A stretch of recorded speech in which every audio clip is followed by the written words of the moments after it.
সাইদ সাহেবের জানাজা অংশগ্রহণ করতে চান তাহলে কষ্ট করে মাঠের মধ্যে চলে আসেন। জানাজা করতে 5 মিনিট লাগবে না, চলে আসেন। সাদের পরে কাতারবন্দি হন, যারা বিধবা পরে আছেন কাতারবন্দি হন। ওর মধ্যে কি একটা নাই?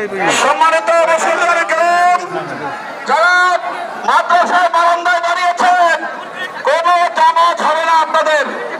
আপনারা পিছনে চলে আসেন, মাঠের মধ্যে আসেন, মাঠের মধ্যে আসেন সবাই। ইমামকে দাঁড়ানোর জায়গা দেন, ইমাম দাঁড়ানোর জায়গায় তো নাই। আমরা নামাজ শুরু করতে পারতেছি না।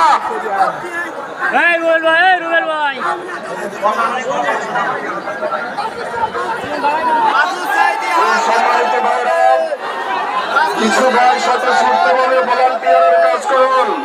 মুসল্লি ভাইদেরকে কাতারবন্দি হয়ে দাঁড় করিয়ে দিন। সম্মানিত ভাইরা, কিছু ভাই আপনারা শৃঙ্খলার কাজে আত্মনিয়োগ করুন।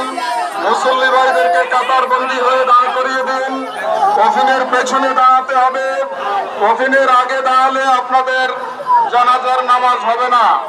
সম্মানিত ভাইরা, আবারও আমরা আপনাদেরকে অনুরোধ করছি, আমাদের মোহতারাম মাওলানার প্রতি আমাদের যে ভালোবাসা আছে, সেই ভালোবাসার দাবি হচ্ছে